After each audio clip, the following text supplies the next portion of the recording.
नमस्कार श्रोते हो, आपलं स्टोरी वर्ल्ड या चॅनलवर खूप खूप स्वागत. आज आपण ऐकणार आहोत लेखक श्री विवेक जोशी यांची कथा असं का घडलं. त्यांची ही कथा उगाच लिहिलेल्या कथा या कथासंग्रहातील आहे. त्यांच्या या कथासंग्रहाचे प्रकाशन 8 जून 2025 रोजी तितिक्षा इंटरनॅशनल मराठी साहित्य संमेलन कोल्हापूर येथे झाली. तुम्हाला हा हवा असल्यास खाली डिस्क्रिप्शन बॉक्समध्ये त्यांचा नंबर दिला आहे. ओके.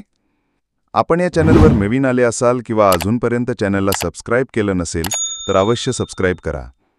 आपणास उत्तमोत्तम कथा ऐकायला मिळाव्यात यासाठी मी प्रयत्नशील असते. आपल्यापैकी अजून कोणाला आपल्या कथा या चॅनलद्वारे श्रोत्यांपर्यंत पोहोचवायच्या असतील तर डिस्क्रिप्शन बॉक्समध्ये माझा ईमेल आयडी आहे, तर आपण नक्की सांगा. चला तर मग ऐकूया असं का घडलं ही कथा. सायलीसोबत सुमिताने हॉस्टेलच्या रूमचा दरवाजा उघडला. पत्राचं एन्व्हलॉप समोर पडले होते. ते एन्व्हलॉप चटकन उचलून पलटून पाहिले. त्यावरील सुरेख अक्षर आणि पाठविणाऱ्याचे नाव तुझाच विजय पाहून सुमिता मनोमन मोहरली. विजय या मित्राने ती खूपच भारावलेली होती. सुमिताला विजय खूपच आवडायचा. दिसण्यास 4 चौघांसारखा असला तरी विजयचे व्यक्तिमत्व अष्टपैलू होते. तो औरंगाबादला त्यांच्याच देवगिरी कॉलनीत राहत असे. विजयला सुमिता खूपच आवडायची. सुमिता गोरी, नाजूक, सुंदर, अवखळ, गोड आवाजाची हुशार मुलगी होती. विजयचा रस्ता सुमिताच्या घरासमोरून जात होता. कॉलेजला जाताना येताना, क्रिकेट खेळून येताना तो गॅलरीतील सुमिताला तो टाटा करीत असे. एके दिवशी सुमिताने त्याला गाठून जवळजवळ धमकावलेच. ए बच्चू, तू मला टाटा करताना जर तुला कोणी पाहिले तर माझी धडगत नाही आणि तुझीही धडगत नाही. आमचा हेडमास्टर बाप खडूस आहे. असली थेरं तो खपून घ्यायचा नाही, माहितीये ना तुला. विजयने कान पकडून सॉरी म्हटले. सुमिता, काय करू, तू मला खूप आवडतेस. अगदी निरागसपणे तो बोलून गेला. ओके म्हणून सुमिता निघून गेली. दुसरे दिवशी कॉलेजला जाताना विजयने गॅलरीत पाहिले. सुमी गॅलरीतील कुंडीतील फुलझाडांना पाणी घालीत होती. विजयने सायकलची ट्रिंग ट्रिंग घंटी वाजवली. सुमीने कुंडीतील एक गुलाबाचे फूल तोडून विजयच्या दिशेने भिरकावले. विजयने ते गुलाबाचे फूल अलगद झेलून त्याचे चुंबन केले. सुमी बोळे वटारून ओठांचा चंबू करून त्यावर एक बोट ठेवून चूप अशी खूण करून घरात निघून गेली. काही दिवस असेच गेले. सुमीची व विजयची गाढ व मूक मैत्री जमली. एकमेकांना खुणावल्याशिवाय दोघांनाही दिवस जात नसे. सुमीचे 12वी झाले आणि सुमीने विजयच्या कॉलेजात ॲडमिशन घेतली. दोघांच्याही मैत्रीला बहर आला होता. कॉलेजातील रिकाम्या तासाच्या वेळात सुमी आणि विजय भरभरून गप्पा करीत असत. विजय तिच्या सौंदर्याचे वर्णन करणाऱ्या कविता लिहून तिला देत असे.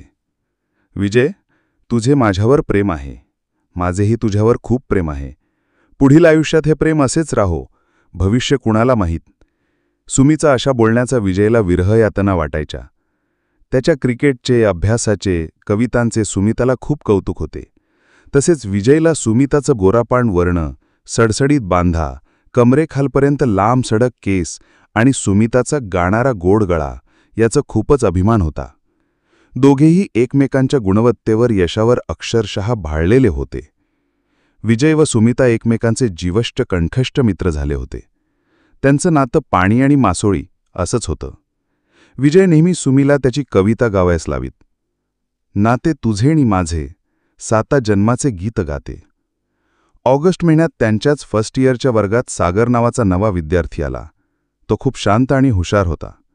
स्वभावाने अबोल तरी त्याच्या डोळ्यात हुशारीची विलक्षण चमक होती. प्रथम सत्र परीक्षेत वर्गात सर्वाधिक मार्क्स घेऊन वर्गावर त्याने विलक्षण छाप पाडली होती. सागरचा आवाज अष्टपैलू व कुठलेही गाणे सहज म्हणण्याइतपत बहरदार होता. तो कुठलेही गाणे सहज गात असे. कॉलेजच्या गॅदरिंगला त्याने बहुत प्यार करते हैं तुमको सनम हे गाणे गाऊन गीत गायन स्पर्धेत प्रथम क्रमांक मिळवला होता. तर सुमिताने तू शायर है मैं तेरी शायरी हे गाणे गाऊन मुलींमधून प्रथम क्रमांक मिळवला होता. गॅदरिंगपासून सुमिता आणि सागरची ओळख झाली. सागरला सुमिताची आणि विजयची मैत्री आणि प्रेम माहीत असल्यामुळे तो सुमिताशी तटस्थ व परक्याप्रमाणे अंतर राखून बोलत असे. सुमिताने सागरला सुचविले, विजय नसताना आपण गप्पा मारत जाऊ. सुमिता आणि सागर विजयच्या माघारी गाण्यांवर तासनतास बागेत गप्पा मारत बसत. आता सुमिताला विजय इतकाच सागरही आवडू लागला. सुमिताला विजय आणि सागर यांना भेटल्याशिवाय दिवसच जात नसे. कॉलेजातील मैत्रिणी सुमिताला एक फूल दो माली म्हणून टॉन्ट मारू लागल्या. सुमिता बिनधास्त मुलगी होती. ती त्या मैत्रिणींना म्हणत असे, पहिले तू एक तो माली ढूंढ, चल फुट. सुमिता मुळातच होती लावण्यमयत आहे का? विजय नेहमी सुमिताला म्हणत असे, लावण्य आणि गाणं या दोन्हीवर मी आयुष्य ओवाळून टाकलेलं आहे. फर्स्ट इयरचे वर्ष संपले. परीक्षा झाल्या. सुट्ट्यात सुमिता आणि विजयची भेट होत असे. सुमिता सागरचीही कधीकधी भेट होत असे. सेकंड इयरचे वर्ष सुरू झाले आणि काही दिवसात सागरच्या वडिलांची बदली अहमदनगरला झाली. सेकंड इयरच्या वर्गाने सागरला सेंड ऑफ दिला.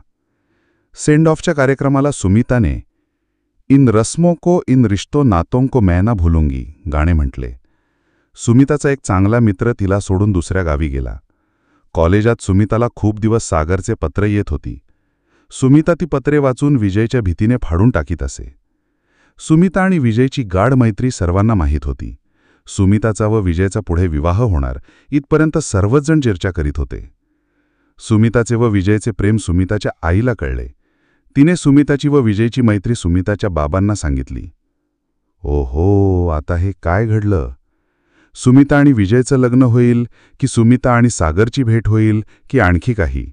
तर याच्या दुसऱ्या भागाची प्रतीक्षा अवश्य करा आणि कथेला आपल्या प्रतिक्रिया अवश्य द्या. लाईक अवश्य करत जा, कारण प्रत्येक लेखक किंवा लेखिकेची ही अगदी छोटीशी अपेक्षा असते. त्यामुळे अजून लेखन कार्यास प्रोत्साहन मिळते. तर पुढील भागापर्यंत गुड बाय. जय हिंद, जय महाराष्ट्र.